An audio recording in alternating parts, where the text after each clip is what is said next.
Welcome, everyone, to the La+Jolla+Cosmetic podcast.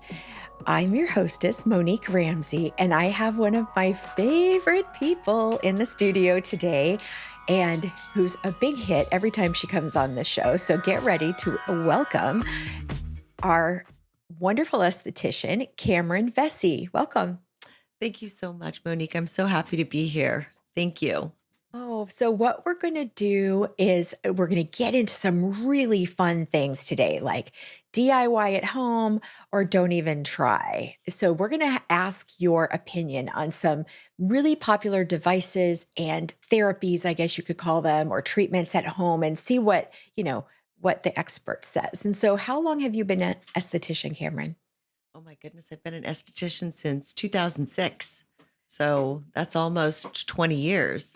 All right. And so tell us, everybody, we'll just give everybody like a little overview of what kinds of treatments you do at La+Jolla+Cosmetic. So at La+Jolla+Cosmetic, I do all of the facial treatments, Diamond Glow, Hydrofacial. We also do peels. We do the VI peel. We do the Cosmelon. We do take care of patients post-laser. And we also do a lot of skincare consultations and skincare protocols to complement people's treatments. So for today's podcast, we are pulling together this top 10 list of DIY devices and skincare treatments, and we're going to go through them, and then you're going to tell me if it's a waste of money or the best thing ever. And so for our listening audience, we'll be describing it, but if you want to hop over to our YouTube channel, you'll be able to see our slideshow with actual pictures. So we'll get going. So let me share my screen. I'm so excited. I know. So the first one we want to ask you about are these cleansing wipes. And so it seems like a great idea. So Cameron, tell us about cleansing wipes and what you think. Is it a DIY or don't even try? Cleansing wipes. I'm so well, I have to tell you, I'm so excited about talking about all these things because these are the things that my patients ask about all the time. So with cleansing wipes really can cause irritation. So cleansing wipes basically will just wipe the dirt and the makeup around your face. It's not going to lift it off your skin. They're also, they have chemicals and fragrances in them, which are really not good for your skin. I am not a fan of cleansing wipes. I am a fan of oil cleansers before you use a foaming cleanser to take off your makeup and such. But wipes, I am not a fan of, nor have I ever been a fan of wipes. I just don't think that they really clean the skin. And like I said, they have a lot of preservatives and chemicals in them that are not good for your skin. Wow. Well, it kind of makes sense though. Like I feel like you take a wipe and you're like rubbing everything around. But the thing about it is that, I mean, I'd much prefer people to use a oil cleanser and use something like a cotton towelette to take the makeup off that way and then do a foaming cleanser. The cleansing wipes, like I said, really push the dirt and the makeup around. They don't necessarily lift it off the skin. And so it gets into the pores. They do have the chemicals and the fragrances and the preservatives, and it's just not good for your skin. Just wash your face. Okay. So our next one looks a bit medieval actually. And it does. Extraction tools. So is it safe to use something to pop a pimple like a blackhead remover tool or nail clippers or eyebrow tweezers? I know what you're going to say, but so I don't even like asking the question. But tell us about, these like medieval looking little tools, and is that safe to do on your own at home? I have no poker face, so you just saw it just with my facial expressions. First of all, never use nail clippers on your skin. Don't ever use tweezers to pop pimples or close comedones or anything. Use those to tweeze hairs. In regards to extraction tools, first of all, I, as an esthetician, am not able to even use the extraction tools on myself. And the reason why is because I don't have leverage this way. But when I'm working on someone and I have the leverage So it's completely different. The problem with tools is oftentimes they're not cleaned correctly. They can, have some infections. They can cause infections by just pushing the stuff around. But also, in regards to the tools, they can hurt the skin, especially if you're a darker skin type, i.e., 4 to 6, because those skin types typically will have what we call post inflammatory hyperpigmentation. So, if you traumatize those skin types, it will cause darkening of the skin and it will stay there for a while. So, oftentimes people don't know how to do, again, use the tools properly. Um, the one thing I will say, like I said, is that I have the leverage. I'm over you doing it this way. Also, if you're looking to do milia, which have are those little, whiteheads, right? But you can't push them out because the skin needs to be broken before you can push those out. So typically only professionals are able to do that. So if you have a pimple that is ready to be popped, what I really suggest is taking two, first of all, put a warm compress on there first. Take two Q-tips and just push those Q-tips together and kind of roll, kind of roll it and see if you can get anything out that way. That will be the most gentle to your skin. Okay. And when you say milia, I was thinking of, how sometimes you can get milia like around your lash line. Mhm. It is an esthetician allowed? I mean, you said you're not allowed to even do it on yourself. So who do you see to help extract something when you have an issue? So, what I will tell you, if there's ones around your eyes, I am able to, as long as I can pull the skin outside of the orbital rim, I can get to that. If it's up around the eye, I tell people to go see an ophthalmologist because they're going to be the best ones to be able to take care of that. You can also use like a real gentle retinol around the eye area, not a retin-A, a real gentle retinol around the eye area to help with that too. Oh, because that's going to sort of exfoliate and maybe it'll kind of work its way out.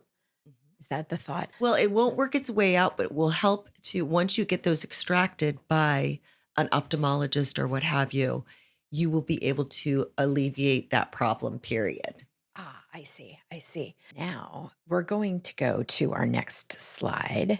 Now, these individually packaged peels, we go to Sephora, you go to CVS, you go to Ulta, and they have a whole wall of them. And they're like, $5 to $8. And in my mind, I'm like, if I'm paying $5 for something, there's no way it works. But let's talk about these individually packaged peels here. This girl has got, she's a bear and she's a reindeer. How do these like little at home, individually packaged masks or treatments, facial scrubs even, how do they compare to something in the office, and can anything go wrong with them, or is it just like you might not get a great result? So I think we're talking about two different things. The sheet masks, which is one of the things you're talking about, and also, individual peels. I don't see a ton of individual peels at places like Ulta and Sephora. These sheet masks are very popular. Have I done them? Not really. But I will tell you, if I think that for hydration, I think they're great. I mean, why not have a little bit of self care and do that, for hydration? If you're looking for a collagen mask, I have a problem with that because there's no such thing as putting collagen on top of your skin. Your fibroblasts need to be stimulated to create collagen.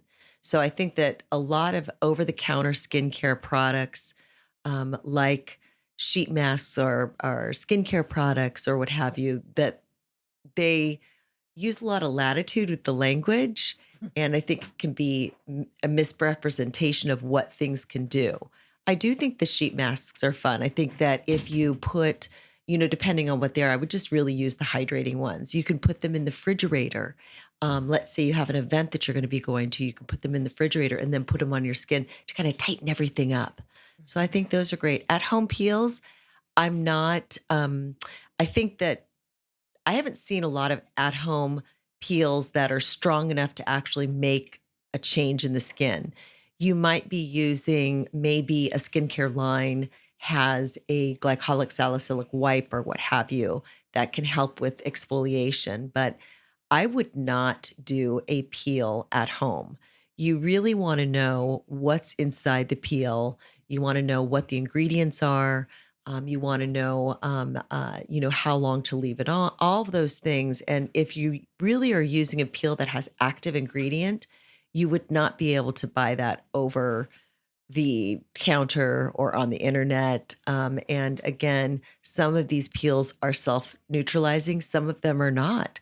So you don't know whether or not to keep them on or what have you. I would leave that to the professionals, truly. That would be what my suggestion would be for sure. So that's good to know because I would have just thought, oh, it's not going to do anything for $5. But, it is fun. And if you can get some hydration out of it.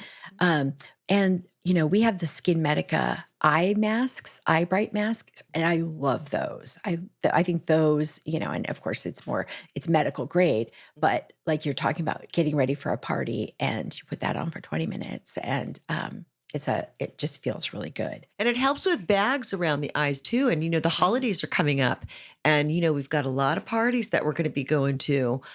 If you keep those in the refrigerator as well, it's nice because it will depuff your eyes too. All right, I'm going to throw mine in the fridge. Okay.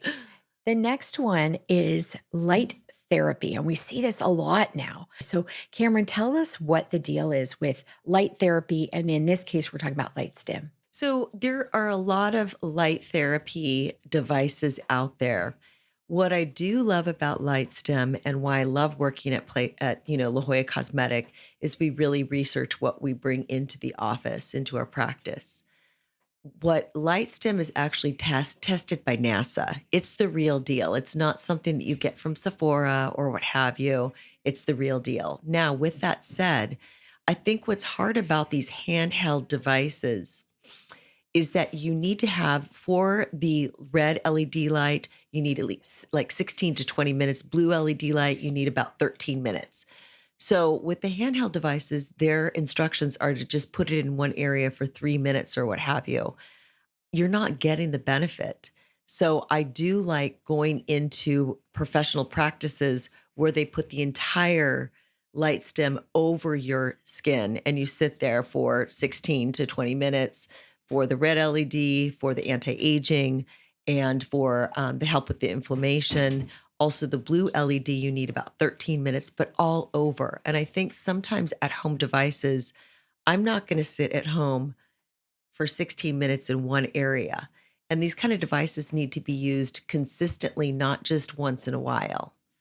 So I think the light stem is great, but I think that if having one that actually covers a panel, I think is what you need if you're going to do at home. All right, Cameron. So now let's talk about at home hair removal devices. So I have to ask you, and I'm dating myself with this question. Do you remember the Epilady? Of course I do, Monique. I mean, you and I are the same age. Of course I Well, I remember the know you don't like to Epilady. talk. We I don't like to talk know. about our birthdays, but yeah, we're born You in the know same year. what? Yes. And you know what? I say bring it on. I mean, as far as my birthday and my age. But yes, do I remember Epilady? Absolutely. And it was revolutionary. Oh, right. Yes, exactly. What I will say about at-home hair removal devices is the lasers that we use are classified as like classification 2 or 3. You cannot buy those classification lasers that really work for at home use. You just the government you just can't do that because it's, again, it would be illegal. So the devices that you have for at home use are very low level lasers, meaning, and they're not really lasers, but meaning the results that you're going to get are not going to be like going to get hair removal at a medical practice. It's just going to be completely different. So I think what happens with a lot of these at-home devices, Monique, is a lot of people will purchase them. They use them for a few weeks, a month if we're lucky, right? And these gadgets you really need to use consistently, most of them every single night. And I don't know about you, but I have a busy life. I'm not going to do these devices every night. And this is what I do for a living. And I just wouldn't do that. So a Yeah. lot of these at-home devices, they're not going to give you the results that you want. You're going to spend money on these, and we're spending money on this device and that device. And then it goes into the skincare drawer, graveyard drawer, where, we've bought all these things. So it would be in the long run, it's just much better to go have a consultation with a provider who performs the laser hair removal and get it done professionally. I had laser hair removal done years ago, and I never have had to go. And it's amazing. I mean, I'm always ready for a jacuzzi party. It's fantastic. So Yeah. I just say, why jack around with these devices that really don't work well? Well, I have That's to my say, opinion. your device graveyard, I have one. But you're right, that handheld is too small. You're trying to do your whole face. It takes like an hour and a half if you're trying to really cover everything. And we always have that eternal hope that thing will be our savior from whatever we're trying, whether it's wrinkles or hair or aging, spots or acne. It's sort of like a diet, we always Mhm. have hope. But, I think you make a really good point. Like, get it done professionally, be done with it. You never have to think about it again. And, it's done in a few treatments, not months and months of, trying to play around with it. So that at home hair removal devices, don't even try. No, All do right. not So even we've got a try. funny one, but it's actually not funny because some of the people really do use these pore strips. So Bioré pore strips, is that a DIY or a don't even try? You know what? I'm going to tell you something. If they work for you, do it. Absolutely. If you feel that you get a good result, anything that you feel that you get a good result from, I'm all for. I mean, truly, you know your skin. You know what's going to work for you. And if you're really honest about it, I have, my 12-year-old niece who loves these Bioré strips. It's not hurting you. Mhm. If in fact they make you red and irritated, then don't use them.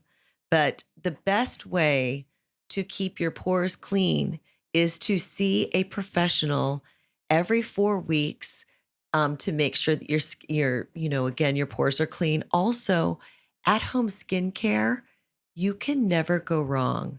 And if you have an propensity to have blackheads, we can work with you. And I always tell people we want to get to the root of the problem. Here in the US, it's almost like we want to take a pill, we want to, have a fast track or what have you. And, skin is the long game. So instead of taking care, making sure that you get those removed, let's not even get the blackheads. We all have a few because that's normal. But nothing beats at-home skincare. Yeah, that's a really good point. Preventing it before it even happens. I love that. All right. Microcurrent devices. So there's a bunch on the market, but I think New Face has been around the longest. And, some of them talk about depuffing the eyes, or they're talking about lymphatic drainage, or they're talking about, lifting and tightening. So are these microcurrents a DIY or a don't even try? So microcurrent, the it's supposed to lift. And I will tell you the new face, if you do it every single night, is fantastic. Are you going to do it every single night? I'm not going to do it every single night. But if you're going to do it every single night, I think that that's great. These kind of devices that are at home have, they're not real active, so you have to do them every single night. And as I said before, this is what I do for a living, and I have never done any of these devices at home. I've always gone, even before I became an esthetician, have been going to an esthetician, God, every 4 weeks since I was 17. I really believe in being consistent. So when you're consistent about doing those things, and then as you get older, doing more, I don't want to say aggressive, but more effective, like therapy or things like that, nothing compares. So you're going to be spending money on all these little devices where if you could have just put it all together and spent something on a procedure that's really going to truly work. So if you are going to use these every night, I say fantastic. I have yet to meet one of my patients who has committed to doing this every single night. Like I said, 2 weeks to a month, and then it goes in a drawer. Yeah. Yeah. You're right. I mean, that's the truth of it, right? I mean, and I It think that is. if everyone's honest about it, they will say Right. that's the truth of it. Now they do have some LED masks.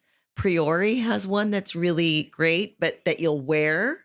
And if you will do that every night, I think that's great. But otherwise, I just think you have to be honest with yourself. Is this something you're really going to do? Or do I Right. just want to go to a professional once a month, have Yeah. them do their thing and be done with it? And Which, with medical grade products and with medical yes, grade equipment and yes, things that you can't, because I feel like sometimes, you know, they are allowing more and more things to sort of be um, available to the general public. But again, just because they're allowing it, like I feel like if they're allowing it, then maybe it's so benign that you're not going to get a result because they don't want you to hurt yourself, that's right? They don't exactly want you to hurt yourself. And so that's then exactly it. I That's feel like, exactly it. all those products that you would see at CVS, you could probably drink them and they'd be fine. They're not going to really do what a retinol that we sell could do because they want the general public not to hurt themselves. So, moving into something that is going to really bring everybody back, and it's something we used to sell in our practice a long time ago, which is the Clarisonic. And that was that handheld device that would scrub your skin. And we're thinking, ooh, we're getting so clean. And everybody had them, everybody used them. And, it was like $200 or something. And in 2020, the New York Times wrote an article, and we'll put it in the show notes, talking about, you know, it's not even it's not a good idea. So Cameron, tell us about sort of like the rise and fall of Clarisonic. I didn't know that New York Times wrote a thing about it not being a good idea. I think that what happened with Clarisonic, I actually really liked Clarisonic. So but I think what people did is they used it incorrectly. Mm. So with the Clarisonic brush, right in the middle, it would oscillate back and forth, back and forth. Okay. But people would do circles with it. You don't want to do that. You would just want to hold it and let it do its thing. And you don't want to push hard, just like with the toothbrushes that are electric. You don't want to push hard because it'll damage your gums. It's the same thing with this. But what we do is more is better, more is better, more is Right, right, better. right. And that's not the case. I think Clarisonic went out of business because the devices lasted so long, and the only way that they could make money was by the brushes. And I think that they also diversified too much and did the body brush and all that other stuff. I just think that it went over and beyond.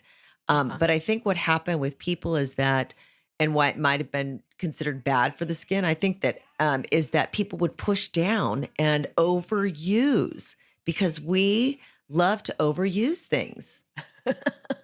We do. We Like you do. said, more is More is better. better. And that's not Right. the case. And that's not the truth.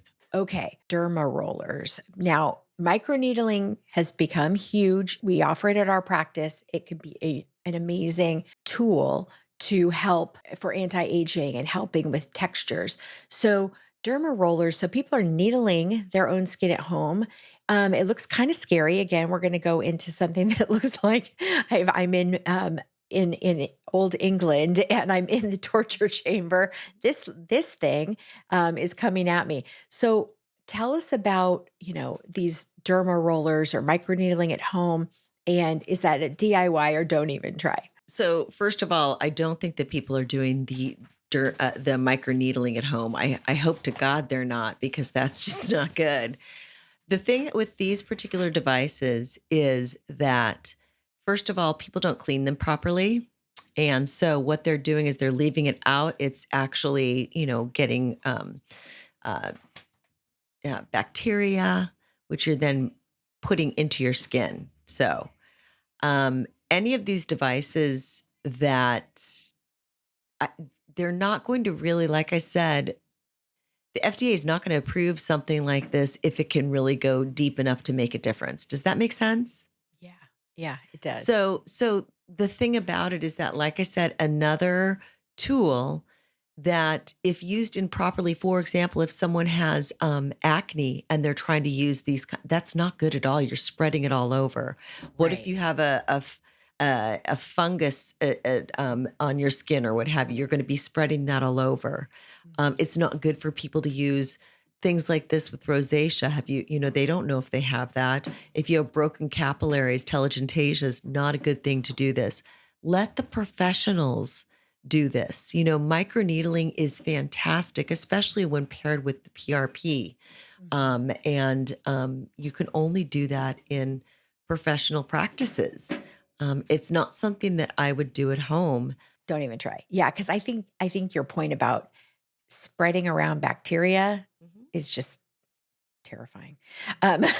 If we're in the It month of is. October, it's like scary, actually. All right, so our last one, number 10, is jade rollers. Now you can find these during a walk through TJ Maxx or Target or, in a high-end skincare store. So what is the theory behind it and do they work? And what do you think? Is it a DIY or don't even try? So jade is supposed to have healing properties. I always thought of jade as, for abundance and wealth. So I have jade crystals because I really love that. But as far as rollers go, I think they're fine. I think they're great. What they're really doing, especially when you keep them in the refrigerator, they can depuff the skin too. A lot of it, and you really want to follow the lymphatic drainage. So I was always taught from a very young age while putting on my skincare products to really do it lymphatically and again put that on that way, because if you do lymphatic drainage massage, which you can look up on YouTube, which is great, or you can actually go to a professional. We know a lot of lymphatic drainage massage therapists as well. What it does is really detoxify your skin. So when I'm putting on skincare, and I was taught this, God, when I was, I think like 17 years old, I put it on in a way that is going to help with that lymphatic drainage. So I think that those jade rollers, the gua sha and stuff, again, lightly, you do not have to push really hard. When you get a lymphatic drainage massage, you'll notice how light they go on your skin.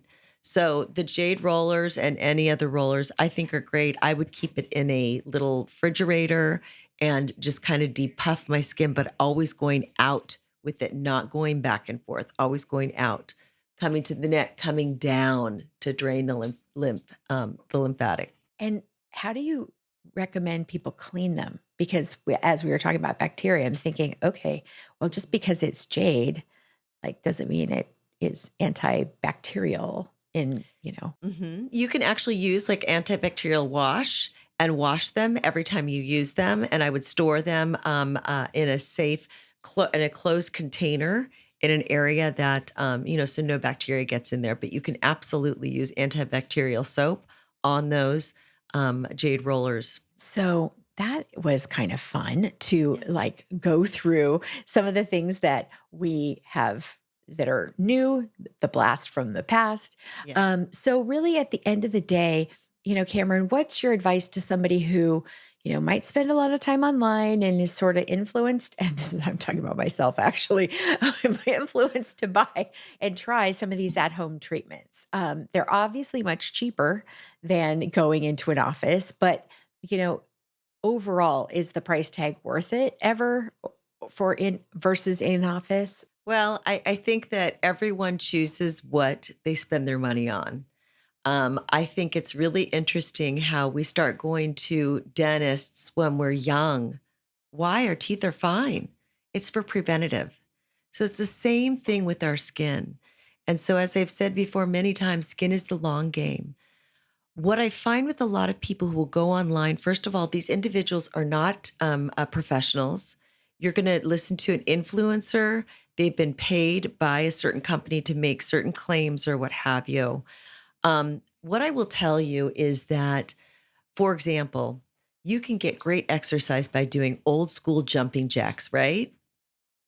It's the Yeah. same, there is no fancy, we want it, like I said, we want to take a pill, we want to make it fast or what have you. That's just not the way it works.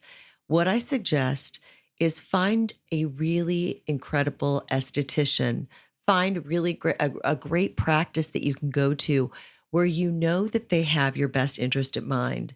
And we take into consideration, people's budget. Absolutely. When I can make suggestions for over the counter products, I will definitely do that. But there are certain things that you need in your protocol that long term are going to change your skin. You're not taking care of of your skin today. You're taking care of your skin 10 years from now. And I think that's what we need to start thinking about. It's not walking into a place at age 50 and say, I'm ready to start. We got to start. You know what? Start your kids wearing sunscreen at a young age. That's the best thing you can do. My nieces all wear sunscreen. My 22-year-old niece remembers me asking her to do that years ago, and her skin is beautiful. She's 22, but it's beautiful. But I think that, let the this is my wheelhouse. I don't know what you do for I could never walk into and do your job. You've got a busy life. Let the professionals take care of you because we Yeah. want to, and we are invested in the best for your skin and your skincare journey. Yeah, that's so perfectly said because I think, you know, it's either you can think, oh, I'm too busy or, whatever, all the myriad of excuses. But, we've been around for 35 years plus and, you've been on our team for 10, right? 10 years. Yes. And our med spas won awards and we have thousands of five-star reviews and you can go to Cameron's her bio on our website and you'll see all the reviews of people who love you, and we survey all our patients. And so having that, it lends that credibility and it's like, okay, like you said, you got to be honest with yourself. And is that really going to work? Or do you want to just do it the right way and keep it up? Like you said, you've got your patient's best interest at heart. And I think that comes through loud and clear in these reviews because we did a episode with one of your clients who just said, this changed my whole life. This changed my skin. And we can link to that in the show notes. But really like thinking about, okay, the long game and preventative and looking great for many years down the road. And so thank you, Cameron. This was super fun. Well, let me just say one more thing. I'm Yeah, so yeah. sorry. But what I want to say is that we also do have patients who do not want to do injectables. They don't want to do other lasers. They don't want to do evasive, or non-invasive procedures. But skincare can be huge. And, oftentimes what I will do is I'll start people off on one product at a time. I'm not going to give you a whole thing, list of things that you're going to do, especially if you haven't done anything in the past.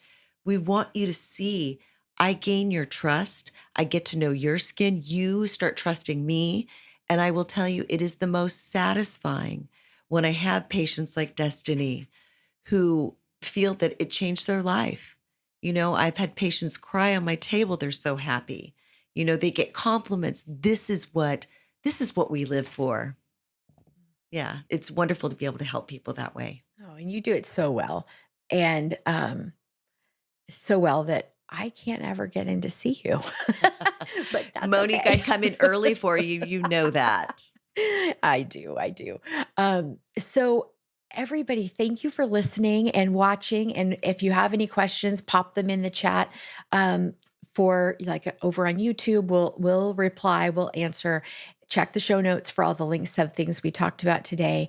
And leave us a review. Speaking of reviews, we would love to have you give us subscribe, but also review our podcast or let us know what you want to hear about next. And if you show the office that you're a subscriber to the podcast, you get $25 off 50 or more in our skincare department. So, that's a good little carrot to to dangle so that you can both keep up on really great content, but also save a little money. So thanks again, Cameron. It was fun to be with you today, and we'll see you guys all on the next one. Thanks so much, Monique. And come and see me, everyone. Thank you. Take a screenshot of this podcast episode with your phone and show it at your consultation or appointment, or mention the promo code podcast to receive $25 off any service or product of $50 or more at La Jolla Cosmetic. La Jolla Cosmetic is located just off the I-5 San Diego Freeway in the Ximed building on the Scripps Memorial Hospital campus. To learn more, go to ljcsc.com or follow the team on Instagram at ljcsc. The La Jolla Cosmetic Podcast is a production of The Axis, TheAxis.io.